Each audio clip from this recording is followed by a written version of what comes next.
Susmita nest পরিবারে অনেক অনেক স্বাগত জানাই। কেমন আছেন আপনারা? নতুন একটি ব্লগে আপনাদেরকে অনেক অনেক স্বাগত জানাই। এখন সন্ধ্যা প্রায় 7টা থেকে 7:30 মতন টাইম হয়ে গেছে ঘড়ির কাঁটায়।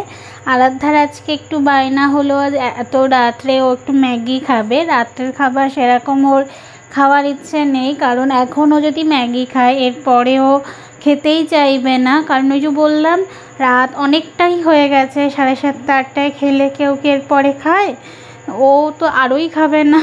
তাই ওর জন্য একটু বেশি করেই ম্যাগিটা বানালাম। বড় প্যাকেটগুলোর দুটোই বানিয়ে দিলাম, যেটুক খাবে। আর ওকে যদি অন্যভাবে ম্যাগি বানাই, সবজি টবজি দিয়ে যদি আমি ম্যাগি বানিয়ে দিই, ওর কিন্তু পছন্দ না। ওর এই ম্যাগিটাও খুবই পছন্দ করে খায়, খুবই পছন্দ ওর এই ম্যাগিটা। তাই ওকে এই ম্যাগিটাই বানিয়ে দিয়েছি। দেখেছেন, আমাকে হেল্প করতে কিন্তু চলে এসছে। ও কিন্তু আমাকে সব সময় সব কাজ যেটা ও আমাকে দেখে করতে, সেটাই ও আমার সাথে হাতে হাতে এসে করে। তো এই তো ম্যাগিটা প্রায় হয়ে গেছে। এইভাবে ও একটু জলই খায়, একটু ঝোল ঝোল হবে। কিন্তু আমি মাঝে মধ্যে আবার শুকনোটাও বানাই, কারণ শুকনোটাও ওর পছন্দ। কারণ ও এখন একটু আনন্দে, কারণ আজকে আমাদের ট্রেনের টিকিট কাটা হয়েছে। আমরা কলকাতা যাচ্ছি কারণ এই সময় তোর ছুটিও পড়ে গেছে গরমের। এই দেশে এই বছর আগের থেকে ছুটি দিয়েছে, কারণ এদেশে ভোটের কারণে ছুটি দিয়েছে। আর নাহলে এত আগে ছুটিটা পড়ে না, প্রায় 15 দিন আগে ছুটিটা পেয়ে গেছে। আর গরমের ছুটি উপলক্ষে যে কলকাতায় যাচ্ছি তা না, যাচ্ছি আরাধ্যার ঠাকুমার শরীর, মানে আমার শাশুড়ি মার শরীর খারাপ হয়ে গিয়েছে। তো ডাকছে বাড়িতে যে যেতে তো হবে, একটু দেখতে তো হয়। তাই আমরা সবাই মিলে যাচ্ছি কলকাতায় আমার শাশুড়ি মাকে দেখতে।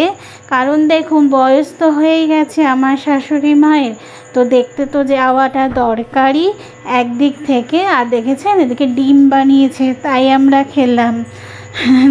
ছোট মানুষেরা কত কিছুই বানায়, তাই না? চলুন বাইরে গিয়ে একটু হাওয়া খেয়ে আসা যাক। বাইরের হাওয়াটা একটু গায়ে লাগাই।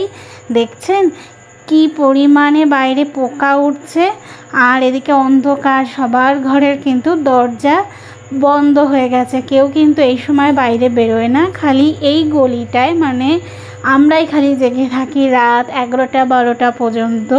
তাছাড়া সবার ঘরের দরজা বন্ধ, লাইট অফ, মানে সবাই সবার ঘরে। কারণ সকাল হলেই এরা সবাই কাজে বেরিয়ে যাবে, নিজে নিজে কর্মক্ষেত্রে চলে যাবে।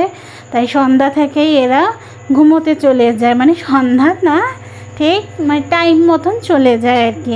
আমাদের ঘরে এত গরম, তাই আরাধ্যাকে বললাম চলো বাইরে থেকে একটু ঘুরে আসি, বাইরের হাওয়াটা একটু নিয়ে আসি দুইজনে। সারাদিন তো সেরকম বেরোনো হয় না গরমের জন্য, রোদের কারণে।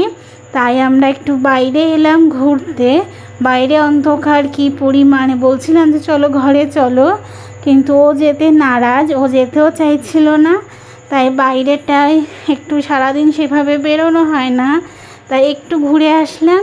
এরপরে ওর পাপাও চলে এসেছিল, ওর পাপার সাথে খেলায় মত্ত হয়েছিল। কারণ ও আমাদের ঘরে আমরা 3জন মানুষ থাকি, ওই 3জনই ওর বন্ধু। ও আমাদের সাথেই যত খেলাধুলা সব কিছু আমাদের সাথেই করে। এই তো খেলাধুলা ওর বাবার সাথে করছিল। আমার রুটিটা হয়ে গেছে, আমি এখন রান্নাঘরে যাব। দুধ এসছে, দুধটাকে গরম করতে হবে আগে, কারণ এখন বাইরের টেম্পারেচার এইখানকার অনেক বেশি। কারণ এই টেম্পারেচারে দুধ বাড়ি আনার সাথে সাথে কেটে যায়। প্রায় 1 ঘন্টার মধ্যে যদি না জ্বালাতে পারি তো দুধ পুরো কেটে যাবে, এরকম একটা পরিস্থিতি এখন। কারণ এই দেশে যেমন গরম সেরকম ঠান্ডা, সেই জন্য দুধটাও, মানে দুধ বলো, সবজি বলুন, যাই কিছু বলুন না কেন, খুব সাবধানে রাখতে হয়। সাবধান বলতে একটু ভেবে চিন্তে বাইরে রাখতে হয়। দেখছেন আমার রুটি বানানোর পরে আমার গ্যাসটার কি অবস্থা। আজকে সারাদিন রান্নার পরে মোছাও হয়নি অবশ্য, তাই ভাবলাম একটু তাড়াতাড়ি করে এই জায়গাটা সাফ করি। আরাধ্যা যখন এখন খেলায় ব্যস্ত, আর ওই যে বললাম কলকাতা যেতে হবে, সমস্ত কিছু ঘরের গুছিয়ে গাছিয়ে যেতে হবে, কারণ আমার ভাগ্নে থাকবে বাড়ি একা, আর আমরা চলে যাব 3 জনে শাশুড়ি মাকে দেখতে। বেশি দিন না, 10 দিনের মতন কলকাতায় থাকবো, ফিরে আবার চলেও আসবো 10 দিন পরে। আমরা রিটার্ন টিকিট কেটেছি, রিটার্ন টিকিটেই আমরা ফিরবো, ইচ্ছে তো সেরকমই আছে। তো এই গরমের সময় আমাদের এখানকার কাজটা বেশি থাকে, গরমের সময় আমরা যেতে পারি না। তো এবছর যাওয়ার কারণ হচ্ছে ওই যে বললাম, একদিক থেকে নিহারিকা স্কুলও ছুটি, আবার এদিক থেকে নিহারিকার ঠাম্মার শরীরটাও খারাপ, তো সব দিকে সবটা হয়ে যাবে। তাই আমরা যাচ্ছি, পরশুদিনই আমরা বেরোবো। তাই রাত্রিবেলায় অনেক কিছু গোছাগুছি করেই আমরা রাত্রিবেলা করেছি আমি আর নিহারিকা। আর এটাও আমি কিন্তু যখন মাজি, এটাকেও কিন্তু মাজি, আমি জানি না ইন্ডাকশান এভাবে মাজতে হয় কি না। আর যদি আপনারা জেনে থাকেন অবশ্যই কিন্তু আমার কমেন্ট বক্সে জানাতে ভুলবেন না। এইভাবেই কিন্তু আমি মোটামুটি সাফ করে রাখি জায়গাটা।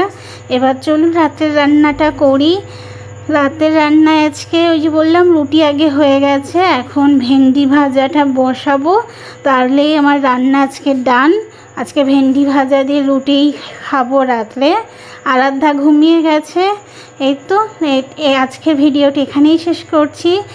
আর ভালো থাকবেন সবাই, সুস্থ থাকবেন। ভালো লাগলে অবশ্যই আমার ভিডিওতে একটি লাইক করে দেবেন, আর আমার পাশেই থাকবেন সব সময়। এখন তাহলে এই পর্যন্ত ভিডিও, টাটা।